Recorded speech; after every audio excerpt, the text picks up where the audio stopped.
स्वागत है आज के इस premium digital smart board master class में। आज का हमारा ये सेशन ना सच में बहुत ही हाई यील्ड होने वाला है। हम अपर लिम्ब बेसिक्स और क्लैविकल को टारगेट कर रहे हैं। ये आपके नीट पीजी और यूनिवर्सिटी एग्जाम्स के लिए एब्सोल्यूट गोल्ड माइन है। तो बिना टाइम वेस्ट किए चलिए शुरू करते हैं। Okay, let's dive into this. आज के हमारे 6 मेन चंक्स हैं: embryology and development, dermatomes, clavicle की osteology, clavicular joints, biomechanics, or finally, clinical anatomy. Covering these specific chunks will secure some absolutely crucial exam marks for you. Section 1, Embryology and Development. Setting the foundation. अपने digital board पर एक timeline imagine करिए। एक upper limb आखिर embryo में बनता कैसे है? देखिए, अपर लिम्ब बर्ड अपीयर होता है by the end of the 4th week और ठीक इसके थोड़ा बाद अर्ली 5th वीक में आपका लोअर लिम्ब बर्ड आता है। अब यहाँ थोड़ा ध्यान दीजिएगा क्योंकि ये एक क्लासिक एमसीक्यू ट्रैप है। जो अपर लिम्ब की मसल्स है ना, वो डेवलप होती हैं मायोटोम ऑफ सोमाइट से, यानी पैरेक्सियल मेसोडर्म से। लेकिन जो हमारा एपेंडिकुलर स्केलेटन है, बोन्स वगैरह, वो आते हैं somatic layer of lateral mesoderm से। Paraxial mesoderm versus somatic lateral mesoderm, इस डिफरेंस को अच्छे से दिमाग में बैठा लीजिए। अब एक क्विक क्लिनिकल कोरिलेशन यहीं पर देख लेते हैं। कभी सोचा है कि गॉल ब्लैडर में अगर कोई इशू हो तो पेशेंट को शोल्डर के टिप पर पेन क्यों होता है? Well, the answer lies in the phrenic nerve. इसका रूट वैल्यू है C3, C4, C5। अगर phrenic nerve चेस्ट या डायफ्राम में इरिटेट होती है तो ये पेन रेफर करती है सीधा आपके शोल्डर के टिप पर, क्योंकि वहां का sensory supply same root value share करता है। ये एक मैसिव एग्जाम्पल है दोस्तों, you have to remember this. Moving on to Section 2, dermatomes of the upper limb.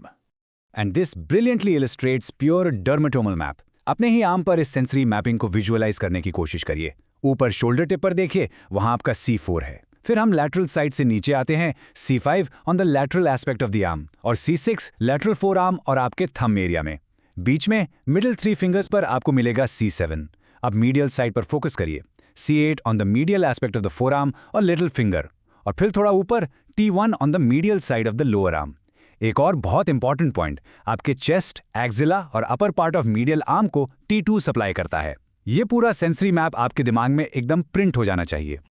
Next up, Section 3, osteology of the clavicle.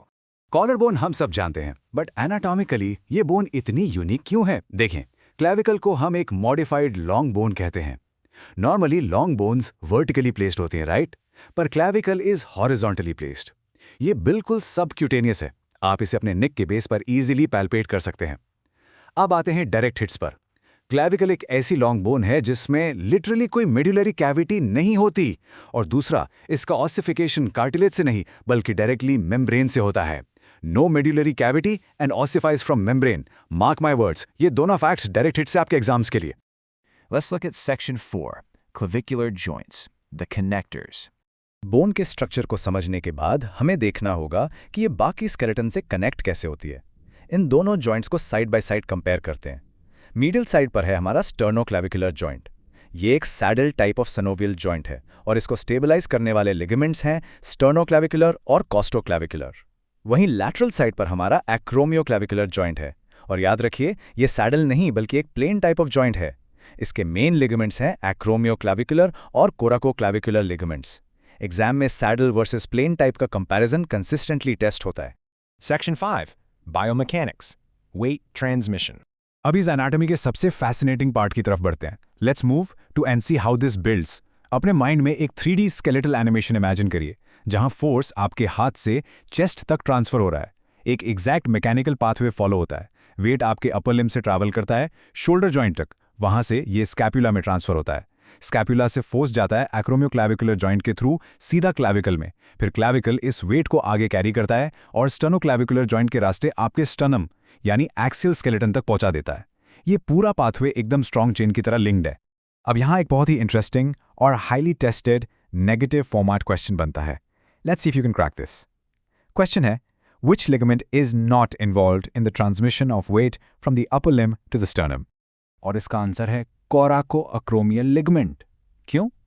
क्योंकि बाकी सारे एक्रोमियोक्लेविकुलर, कोराकोक्लेविकुलर, स्टर्नोक्लेविकुलर और कॉस्टोक्लेविकुलर लिगामेंट्स ये सभी इस मैकेनिकल चेन में इन्वॉल्व्ड हैं, लेकिन कोराकोअक्रोमियल लिगामेंट वेट ट्रांसमिशन में हिस्सा नहीं लेता, making this the ultimate trap option in your MCQs.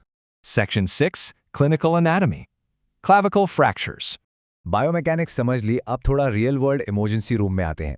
Now what's really interesting about this is इस ग्रीन हाइलाइटेड ब्रेक पॉइंट को क्लोजली देखिए। क्लैविकल में ये फ्रैक्चर एग्जैक्टली कहाँ हो रहा है? क्लैविकल का फ्रैक्चर ऑलमोस्ट हमेशा एग्जैक्टली उस पॉइंट पर होता है जहां इसका लैटरल 1/3 जो कि फ्लैट होता है और इसका मीडियल 2/3 जो राउंड और सिलिंड्रिकल होता है आपस में मिलते हैं। इस जंक्शन पर बोन की एक स्ट्रक्चरल वीकनेस होती है क्योंकि वहां शेप और कर्वेचर एकदम से ट्रांजिशन कर रहा है। जब कोई इंसान अपने आउटस्ट्रेच्ड हैंड पर गिरता है ना, तो सारा फोर्स इसी पॉइंट पर आता है और ये टूटने के लिए सबसे वल्नरेबल हो जाता है। Finally, Section 7, Summary and Exam Pearls, High Yield Review. तो दोस्तों, हमने इस कॉम्प्लेक्स मैकेनिज्म को बहुत इजीली डिकोड कर लिया है। So the crucial point is, ये 5 की टेकअवेज आपको हमेशा याद रखनी है। पहला, फ्रेनिक नर्व का C3-C5 रूट वैल्यू और शोल्डर टिप पर रिफर्ड पेन। दूसरा, क्लैविकल ऐसी लॉन्ग बोन है जिसमें कोई मेडुलरी कैविटी नहीं होती। तीसरा, इसका ऑसिफिकेशन डायरेक्टली मेम्ब्रेन से होता है। चौथा, coraco acromial ligament weight transmission pathway को कंप्लीटली बायपास करता है। और आखिरी पॉइंट, क्लैविकल फ्रैक्चर की सबसे कॉमन साइट लैटरल 1/3 और मीडियल 2/3 का जंक्शन है। अब आप खुद सोचिए, अगर इस एग्जैक्ट जंक्शन पर फ्रैक्चर हो जाए तो हमने जो अभी 7 स्टेप वेट ट्रांसमिशन पाथवे सीखा, उसमें स्ट्रक्चरल स्टेबिलिटी कैसे कोलैप्स होगी, उसका आगे क्या बायोमैकेनिकल रिजल्ट होगा। Think about it. इस प्रोवोकेटिव थॉट के साथ हम आज का ये एक्सप्लेनर यहीं खत्म करते हैं। Keep studying hard and I will catch you in the next one.